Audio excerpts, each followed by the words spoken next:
Hello beautiful souls, it's Karen here, Some Magic Inspiration, and I'm now back home now, as you can see. I'm back in my little setup here and with all my readings.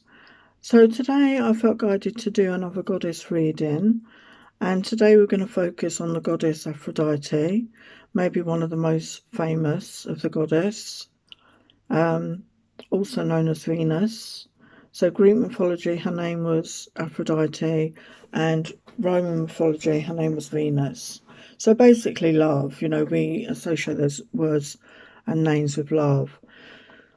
So just before I get going, I just want to say a big thank you to everybody for your love, your support. I'm doing a offer at the moment on my readings. So you can get a 1-question reading for £15, a 2-question for 20, a love letter reading for 25. So the links are down below to my PayPal. You just pay me and email me what you would like a reading about. So that's an offer at the moment, indefinitely at the moment. Check out my deck shop, check out my Patreon. Patreon starts at just $5 a month.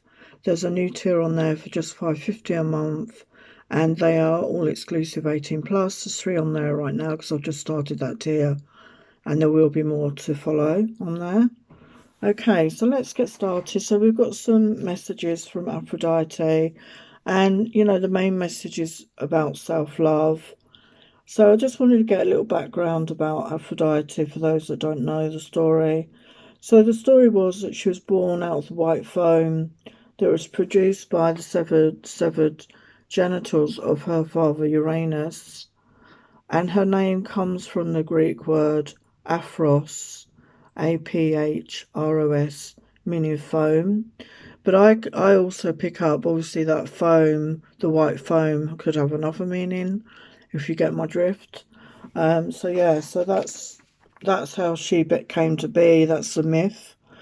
And she's the Greek goddess of sexual love and beauty, and a goddess of love and fertility. And she was described as a young, beautiful woman. And sometimes images are seen with her with an apple, a shell, a dove, or a swan. She had influence in many areas. She had influence over sex, marriage, fertility, even civic order and war. The legend says she possessed an enchanted girdle, which gave her the power to have people fall in love with and desire her. And her strengths were potent sexual attractiveness and a dazzling beauty. But some say she was a bit vain. She had many lovers, and one of her lovers was Ares, the god of war. She also had 2 mortal lovers. One was called Anchises, who was a Trojan prince, and she had a son with him. And her most famous lover was Adonis, who was a handsome, youthful mortal. She had those feminine aspects, didn't she? Those feminine wiles. So let's delve a bit deeper into her story to see what her messages are for you today. So yes, self-love. I feel, this is what we're talking about right now. It's so important to be in that energy of self-love, to really love yourself and honour yourself. It's very important that we do this. So let's get some more information. So we're also talking about romantic love as well, Aphrodite. And you build love of self from inside out. You may fear love because you lack self-love and acceptance, and jealousy is unnecessary. She was immortalised by poets, painters, writers, musicians throughout history. She was so lovely, that this goddess, that all of Olympus stopped to see her, and Eros in particular found a kindred spirit. Her mythos is vast, and she features in many stories, from the fall of Troy to the tale of Eros and Psyche.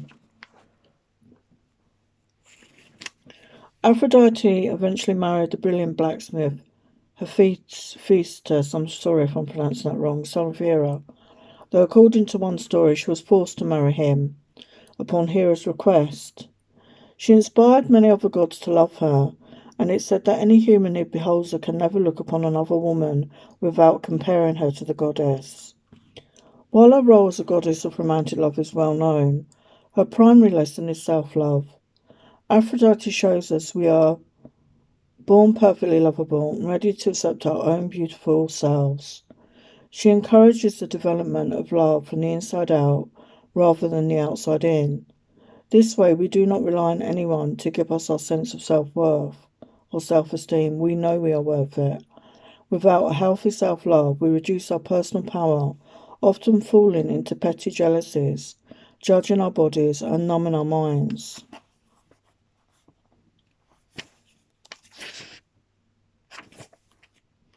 Shadow side. To hunger for a romantic partner to complete us rather than developing love for ourselves is a path that seldom leads to happiness. Codependent relationships are based on a meshing of identities rather than two individuals gaining love and support from each other. Although Hollywood and romance novels try to sell us the idea we can never be happy without a partner, this is far from the truth. Desperate love, one that borders on obsession, does not end well. So that's very good information.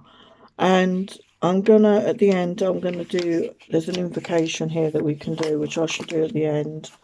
So that's very important, to really love yourself, be in love with yourself before loving another.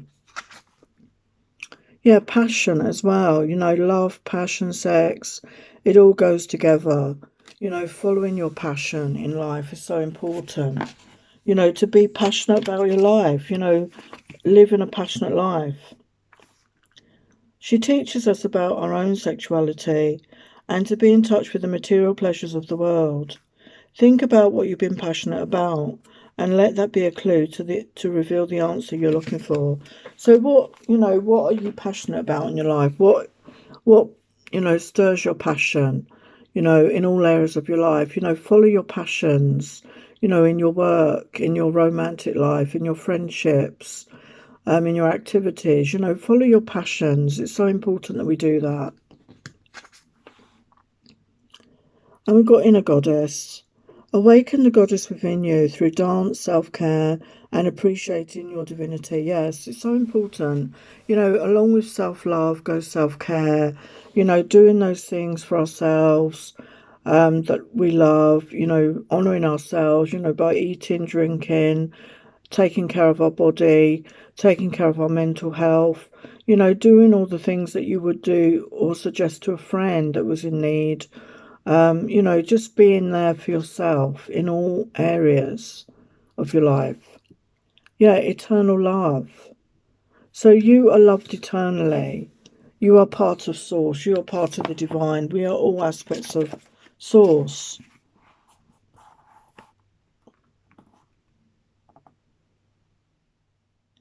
Aphrodite evokes the creative and heart-renewing powers of the water.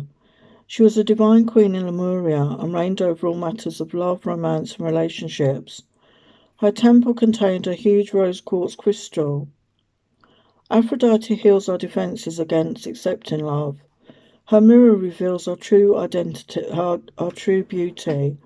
Her pomegranate invites us to revel in sensuality.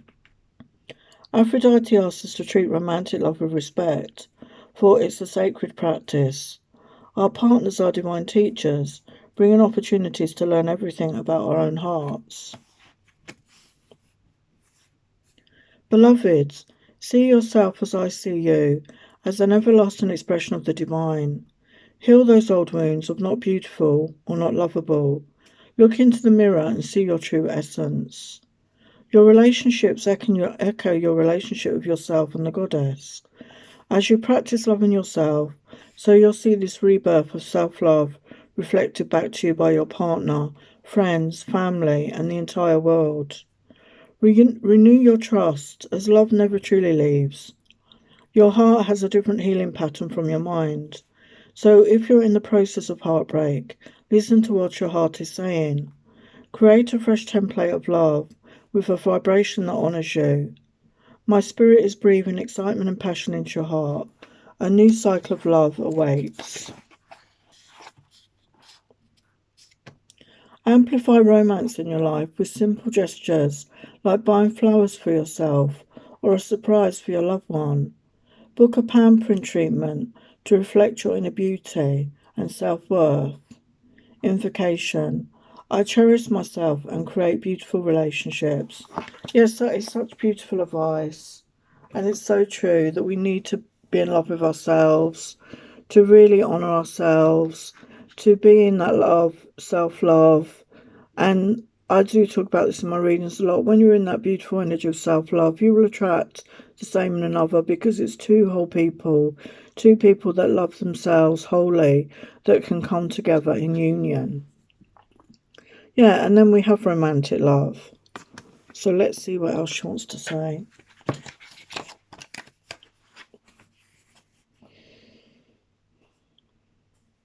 Aphrodite represents a state of ecstatic being that she now invites you to cultivate within.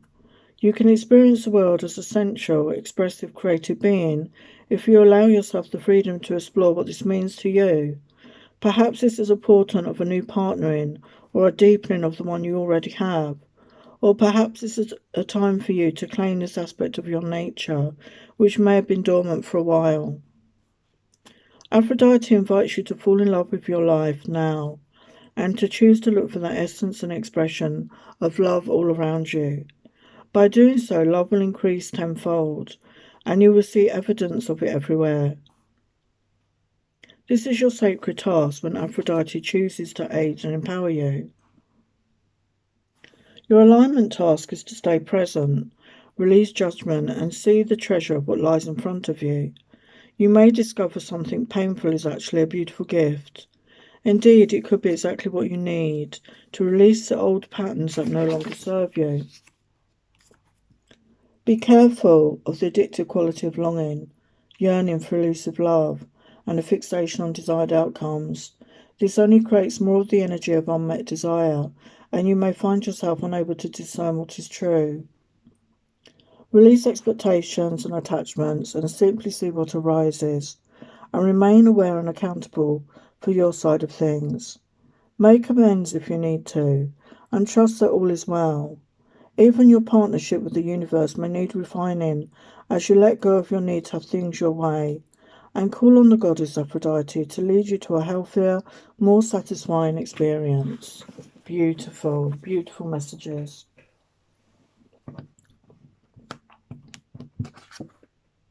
Yeah, love. You know, love is the highest energy in the universe. It's the highest vibration. We are all aspects of love, of source, and we're all worthy of love, deserving of love. And we need more love in the world, don't we? We need to spread the love.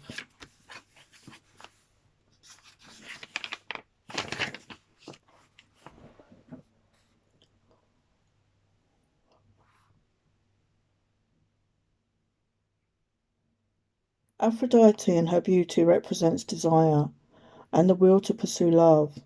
She represents the spark that ignites passion, the invitation. If you've drawn this card today, there may be a magnetic energy growing around you. To connect to Aphrodite is to connect to the powerful forces that propel you forward in love. Of course, you must connect to your divine centre of beauty in order to experience this magnetism, and that is also occurring for you now. This is an exciting, sensual time when love is in the air, and whether you're in a relationship or not, this is the time to let go of petty insecurities, past hurts, and any old tired habits or patterns that have kept you on a romantic merry-go-round. This is the time to reconnect to spontaneity, imagination, adventure, and fun. The limit of this fun, excitement, and romance and sensuality is restricted only by your own imagination and ability to let go and break free from your fears of intimacy. You will feel every tiny breakthrough as a rush of terror, liberation, or excitement. This is a time of romantic adventure, so let go, take emotional risks, have fun, be brave, open up, and take the initiative. Wow, that is so powerful. So yes, I mean, initially, you know, we need to love ourselves, to do that work on ourselves, do that self-love. And then when you are in that state of self-love, you know, you will be more ready, more open. But take the risk, you know, take a risk in love. Open up to love again. Because, you know, it's an adventure. It's an adventure. So I'm just going to finish with this invocation. So it says, when you are disliking something about yourself, or not feeling good, or seeing yourself as less beautiful than you really are, this ritual for self-love featuring Aphrodite can help. This spell should be done on a new moon. Gather a large shell, some salted water in a large bowl, and we have got a new moon coming up next week, by the way.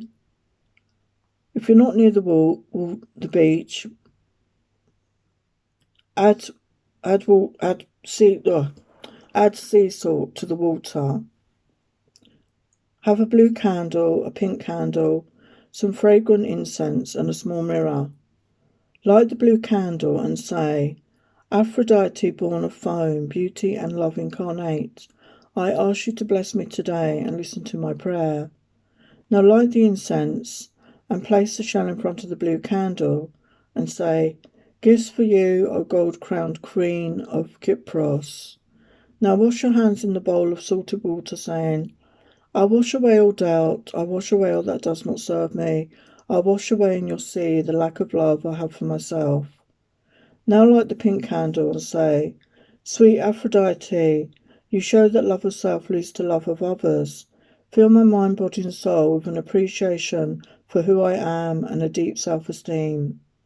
Close your eyes and recall a time that you felt positively about yourself and experienced self-esteem in a strong way. And imagine too the beautiful Aphrodite walking hand in hand along the beach with you, blessing you with love, and open your eyes. So that's beautiful. If you're interested in doing that, if you look at the transcript under the reading, obviously you can maybe write that down. I think I might even try that myself, actually. Yeah, so it's a little bit of information about Aphrodite. I hope you enjoyed that. And remember, you know, focus on that self-love. It's not, I think we're brought up, a lot of us, to see that as being selfish. And it's not, actually. We all need to learn this self-love, to be in that energy of self-love. And that explains, I think, why the world is the way it is, to be honest. And if we focus on that and focus on loving ourselves and nurturing ourselves and loving ourselves, that's a good thing. Okay, it's not a bad thing. And by being in that energy, you can spread more love into the world because you have that love within you for self.